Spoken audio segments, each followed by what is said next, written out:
For the first time, we are hearing from the woman Angelina has been relying on. Her story is told in the film, First They Killed My Father. Why was it so important for you to tell this story? Did I feel I had the right to be the one doing that? I felt very ignorant because I knew nothing about the war. People across the world know about this. It's a story right out of a Hollywood thriller. She's such an extraordinary person that has survived so much. But the movie doesn't show her full story. How did your family survive? It was a brutal regime. 1.7 million Cambodians died. I remember just being on the street with my sisters playing hopscotch. The most vulnerable person on this earth, a young girl at war. And there were men in black shirts and pants, grenades on their belts and guns on their backs. I will never forget the day the soldiers came for my father. That is a day that changed your life. We didn't know what was going on. People were starting to disappear in the middle of the night. I didn't understand. I was 7 years old. I didn't have anybody to protect me. Eventually ended up in a camp. I was encouraged to hate. The more aggressive I became, the more food I was given. If I could fix it, I would have hugged my mother before I left her. How did you survive when you were barely 8 years old? A couple months after the soldiers had taken my father away, my mother gathered all my siblings around. There were 4 of us at this time. With all of us sitting in a circle waiting for her, Ma nervously walks around the hut outside to make sure no one can hear us. When she joins us, her eyes are filled with tears. If we stay together, we will die together. But if they cannot find us, they cannot kill us. You 3 have to leave and go far away. Walk until you come to a work camp. Tell them you are orphans and they will take you in. Change your name. Don't let people know who you are. I don't want to go. Ma looks at me. You have no choice, she says. Remember, don't come back. She turns me around by the shoulders, pushing me away. After a few steps, I turn around and see that Ma has already gone back into the hut. I thought she didn't love me. I thought she didn't want me. I felt abandoned by her. You know, after my father, there was still a hope that we could get back together and the war would end. I just knew it would never be the same. And I marched off, eventually ended up in a camp. The child soldiers camp.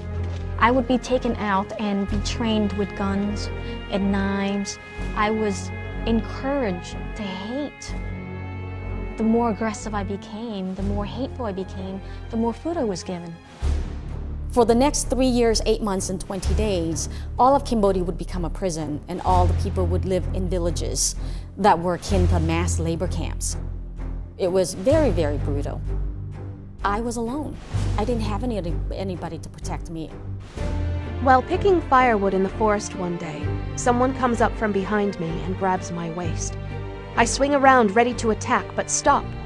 He walks toward me, pulling me close to him in a tight grip. He breathes heavily. In a surge of anger, I slap him across the face and push him away. "Leave me alone! Get away from me!" I scream into his face. I cannot fight him.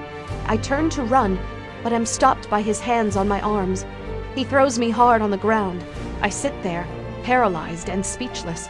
Time slows as he unbuttons his pants and they drop to his ankles. Screaming at the top of my lungs, I kick him in the groin with all of my hatred. He doubles over and falls to the ground. My legs push me up and I run as fast as I can without stopping. I have to see Ma. It is dangerous to travel without permission, but I do not care. I have to go to her. When I got to the village, someone was living in my house already. And I asked the woman where my mother was, and she said she didn't know, and that the soldiers had came for my mother and 4-year-old sister. I just can't imagine what it must have been like to send up your kids into the war zone. You know that you had to do it because the chances of them being with you was more danger than of sending them out into the war zone. And that was her way of saving our lives. So I ran to the road and I headed for my sister's camp's direction. And then there was my brothers and sister came in too. And then we were reunited, just as if somebody was guiding us together. At 10, you finally escape. Yes. There were two ways out of Cambodia then. You either walk the land between Cambodia and Thailand, where we knew it was littered with these tiny little weapon system called landmines. Once in the ground, stay active for decades. My brother thought it was too dangerous of a route, and so he opted for the safer route. Buy seats on boats, and we were able to only raise enough gold to take 3 people out. And so we left.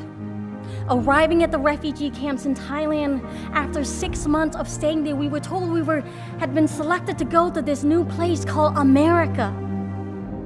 With this trip, I could remake myself. I could have a better future. I could find safety. I could build a better life. But wars do not end just because you leave it. The war raged on in my mind even while my body was adjusting and adapting to peace. It got to the point where I was so depressed that I just didn't know how to live. To this day, I do not know what happened to my father. To this day, I do not know what happened to my mother and 4-year-old sister. I wanted to know, I wanted to go back to Cambodia someday and make a difference. But to do that, I would have to return to the war field. I would have to go back. And I didn't know I could do that. I was scared, and I had to make a choice. Do you live in fear, or you choose to stand up? And I chose to stand. And I did this because I realized how much sacrifice my parents did, and how enraged they would be to see now that my siblings and I were having a hard time surviving the peace because of landmines. Years after the soldier had stopped killing parents and making children orphans, the landmines in Cambodia were doing exactly that. And that is why I have devoted my time and my energy to help increase awareness on landmines, and also to raise funds so that those who've been hurt by landmines are provided with prosthetic limbs so that they could have a chance to walk and to work and to live. Lun Un has emerged to become a celebrated author and an internationally renowned human rights activist, who now shares her story with captivated audiences around the world.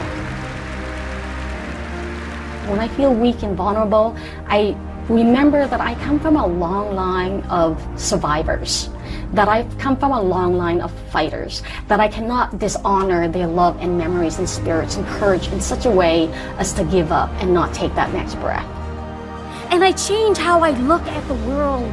I change how I look at all of us as survivors, us having strength and resiliencies.